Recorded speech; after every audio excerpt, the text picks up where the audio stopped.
Today's tale begins here at the Skirball Cultural Center in Los Angeles, California. Well, hello everyone, and welcome to the episode of Nick Masker. I'm here today at the Skirball Cultural Center for the Outsiders, Outcasts, Punks, and Weirdos punk exhibit. We're going to be heading inside today. It is going on now through September 6th. Now, I myself have never been inside the Skirball Cultural Center, but they do have a museum and quite a few exhibits. They have a Noah's Ark one that I just saw on my way inside.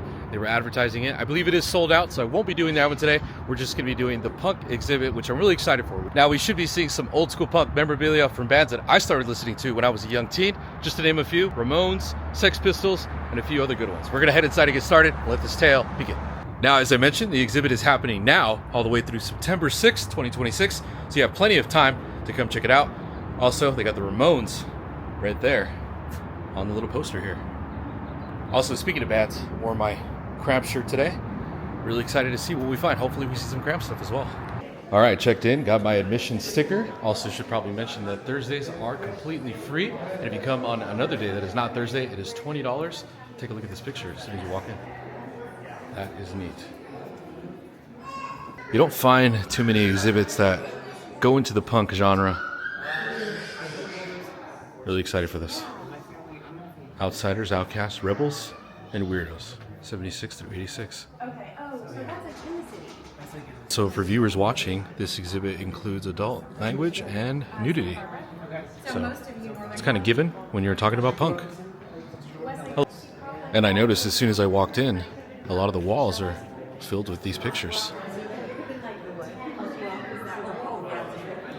You got a Chelsea button right there.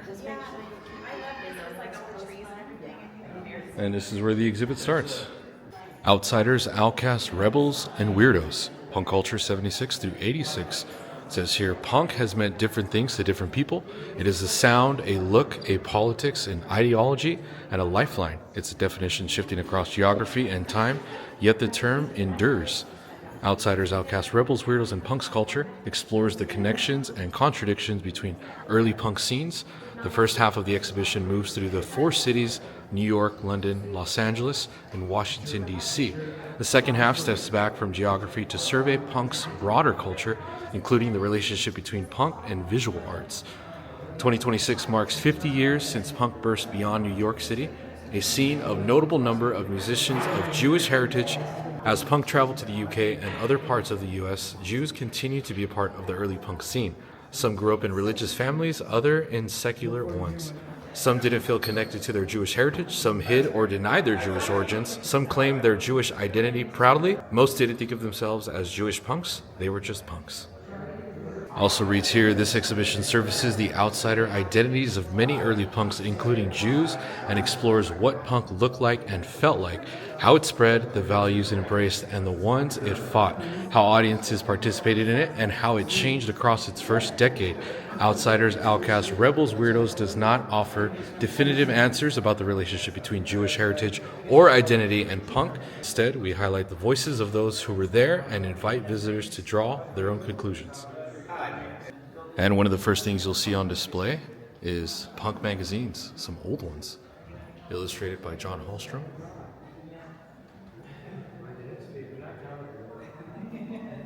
You can see the very distinctive style, the DIY, kind of the stuff that transitioned into kind of the art that was put on patches, jackets, and even painted on stuff, like clothes too. It was a big thing when I was young.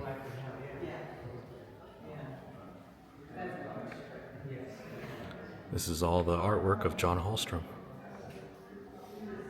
the founder of Punk Magazine. Here's a little quote from John Hallstrom. I wanted to bring out a magazine that was sort of a combination of the 60s underground papers and a comic book. We wanted to be the Mad magazine of rock and roll. You got an old poster of the Ramones. Television Talking Heads, CBGB. Here's a poster of Blondie, and also a quote. It says, religious affiliation didn't mean anything to me. My friends, I'd be hard-pressed to think ethnicity was something to do, or has something to do, with music. It just shows you how they kind of thought back then, the punk rock mentality. There's the Ramones, probably one of the most iconic pictures of them. D.D. Ramone signed right there.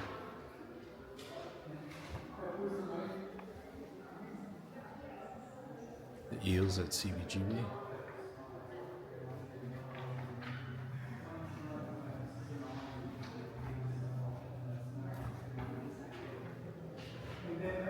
You can see how old these flyers are and posters. Look at the tickets, $3.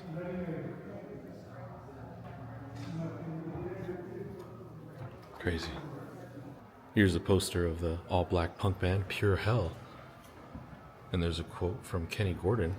It reads, "I don't want to be remembered just because we were black. I want to be remembered for being part of the first tier of punk in the 70s.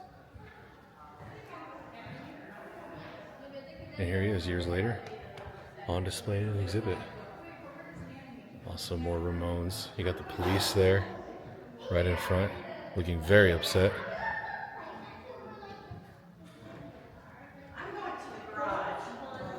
New York Rock Party. The Cramps, look at this. Kind of got the monster font on there, I love that. Punk Magazine award ceremony. Club Hollywood.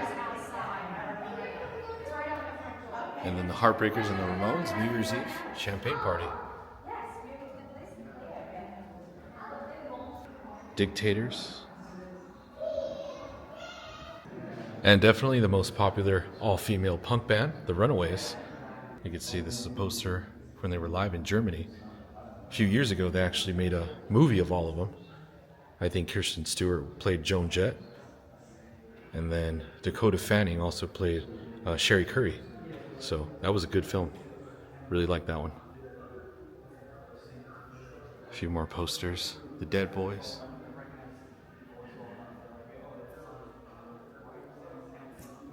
But yeah, punk posters were definitely a thing of their own. Things you wouldn't really see. Very different from the 60s. Definitely a lot more vulgar.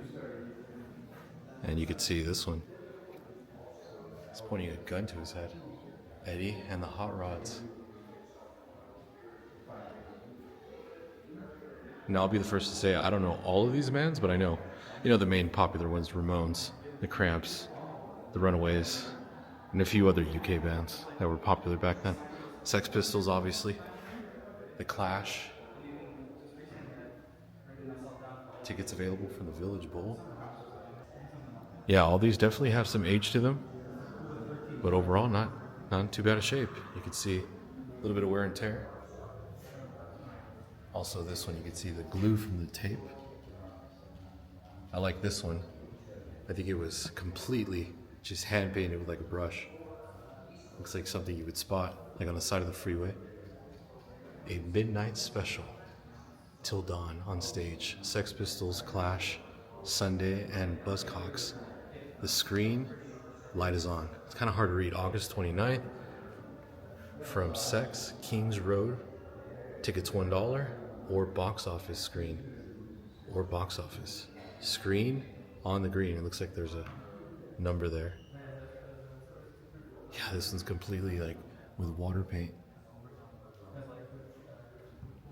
And then you have the more nicer ones of the Sex Pistols later on, probably. The adverts. That was also a big thing, covering the eyes on pictures and characters. Chelsea. We saw that button in the beginning of the video.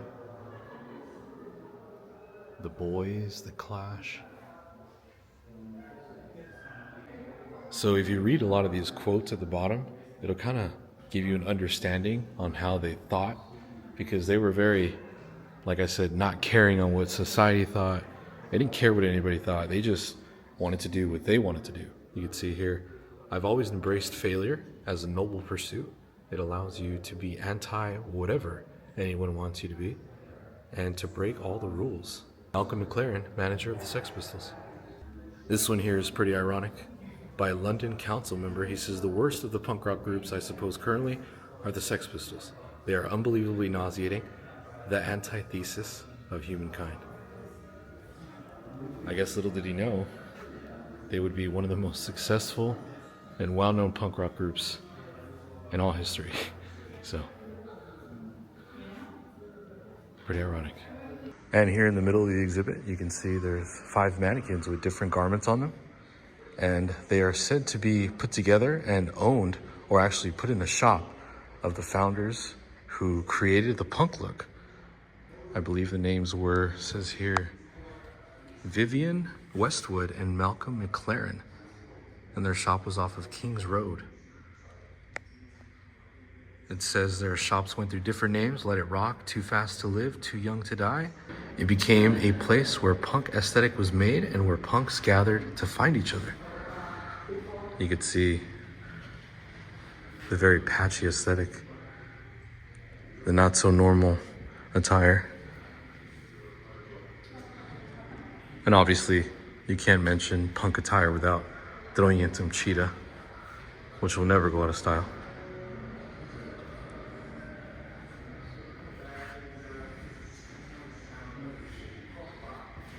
Take a look at this. You got some writing on there.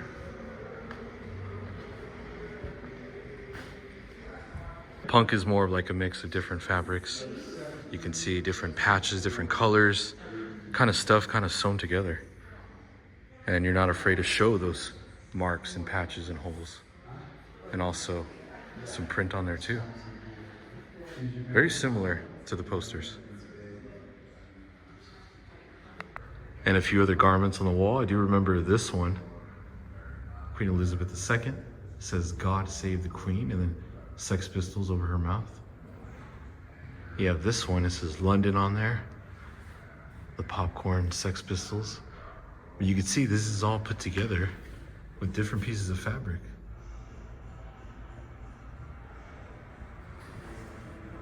But yeah, as you can see, they got very creative with the designs. And wearing this in public today would not go well. I could only imagine back then.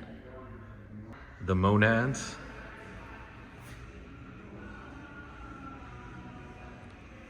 And I would definitely say that all of this inspires fashion today.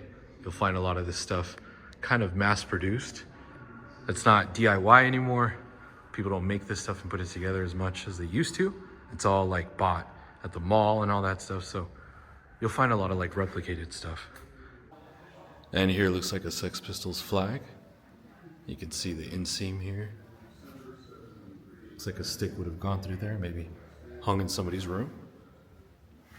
It also looks like it was cut out right here. It's got names of their songs from one of their 70s albums. Working in the UK, Punk Special, Sex Pistols, The Clash, 7 p.m. Late Bar.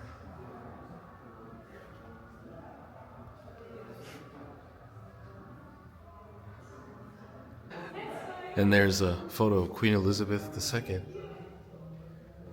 with a pin in her mouth. It just shows you the disturbing images that they like to create and get people to freak out on. This is a pretty cool Sex Pistols. Kind of like a comic book style poster.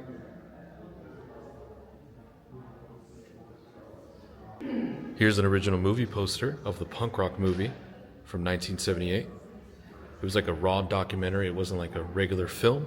It wasn't polished by Hollywood. It was kind of, like I said, put together with a bunch of other punk bands. The Sex Pistols, The Clash, The Slits. And it was like footage from like inside the clubs. And it was like handheld rough footage, as you can see, of like people sweating in the club, the bands playing, the chaotic performances, before they became legendary. This was before punk became what it is now. It was raw, loud, messy, and filmed in the middle of chaos. Original poster, it's pretty neat. You can see this Clash poster here also contains the suicide, and you can see they put plus from the USA. Also it says, except on these dates. You can see the asterisks would eliminate them Thursday or Wednesday, Thursday, Friday. But it looks like they played with them all the other dates. And in this display case, you'll see newspaper articles and also magazines.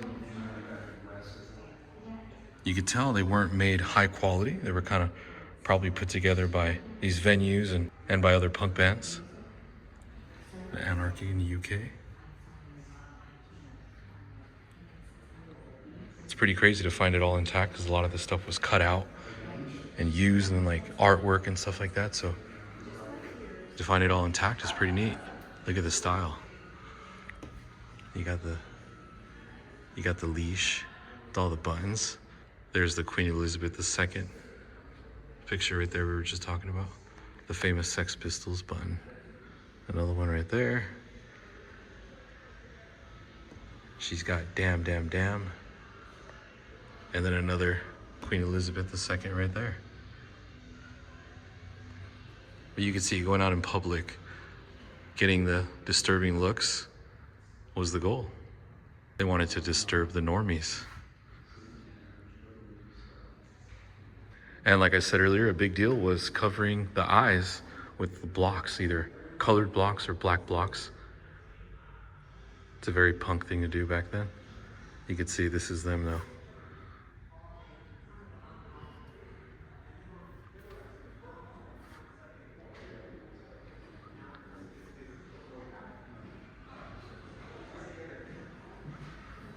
A lot of original flyers. It's funny, you can see how a lot of this inspired other bands later on. Some of this resembles like the Dead Kennedys, which I love. And you can see the Cramps obviously right here. The men don't know, but the little ghouls understand. You see, this stuff is like very popular nowadays, but they made this stuff. They invented those catchphrases. The word ghouls, using that kind of stuff was very frowned upon back then. And so they're definitely the pioneers of punk. These are all the pioneers of punk.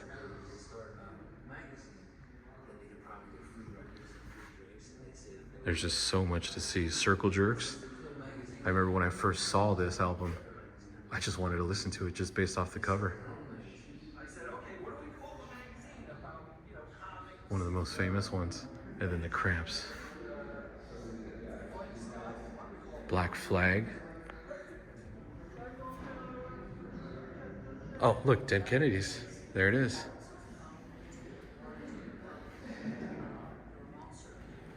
The slits. Now these look like they were done with marker, but what it is they actually made like an original one, and then they just reprinted and made multiples, handed them out. But just look at the artwork.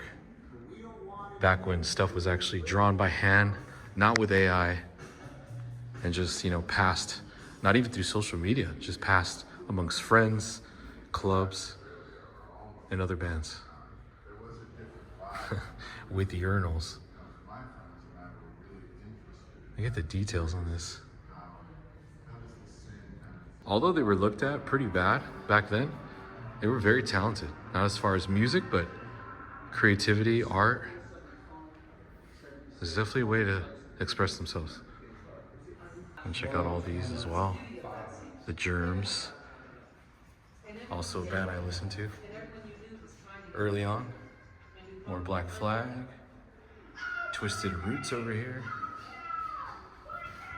Oh look, they even used American Psycho actor right here. And then Elvis. Well, it's not Elvis, but it's the Germs and the Dead Kennedys. They used Elvis's photo. And that was also something new too. They got a lot of celebrities' photos, maybe mess up their face or cover their eyes. You got the Circle Jerks right there. Black Flag, the Descendants, Mad Society.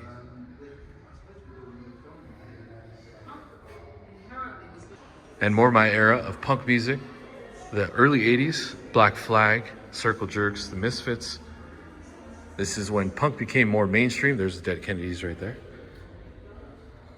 Subhumans. Which a lot of this stuff later on became art on t-shirts and stuff. There's Bad Religion right there, Black Flag.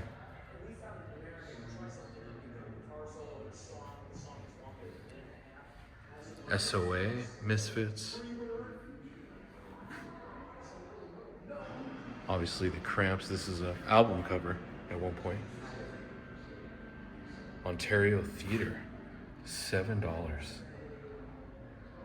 with special guests, the Slicky Boys.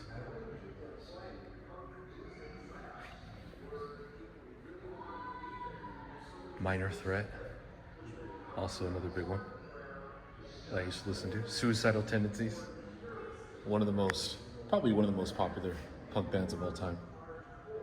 Very mainstream now. I like how it says from LA, because a lot of these came from the UK. You got Minor Threat there too.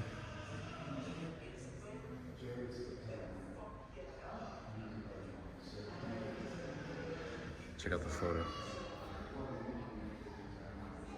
And here's some good examples of the DIY punk fashion that I mentioned earlier. You can see he's got all these pins on his pants.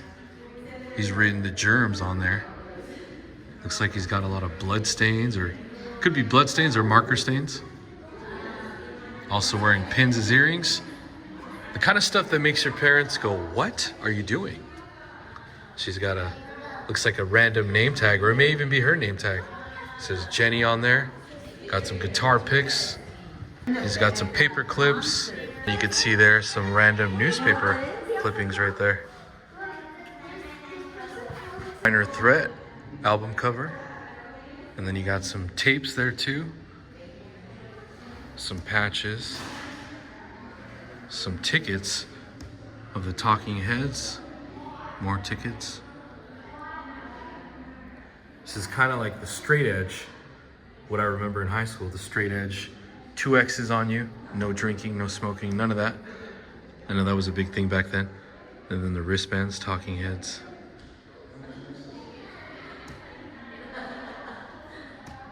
Yeah, pretty crazy. A lot to see. And of course, you have the Anti-fascism of punk. You got the Dead Kennedys one, I remember this one. The New Year's Eve poster. Welcome to 1984.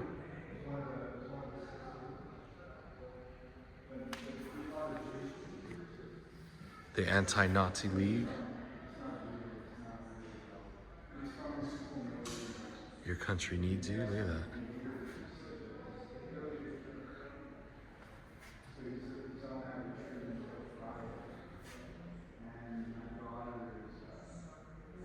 A lot of history in punk music.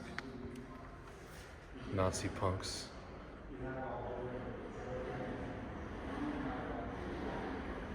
And take a look at all this. The Circle Jerks bumper sticker. A lot of buttons. Very familiar. Blondie, Billy Idol. Some of them not too early punk, but still very recognizable. The Police. The Cramps, I like that one. That was really neat. The Buzzcocks. You can tell these are very old school. These are not ones you will find today. And if you do find them in stores, they're definitely replicas and mass produced. The Clash, the Cramps.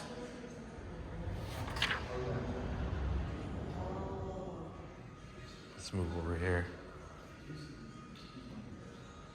You got the Ramones. Yeah, there's tons of them. All right, just finished up here with the exhibit. I'm now inside the gift shop, and I wanted to show you this little piece here. This here is $20.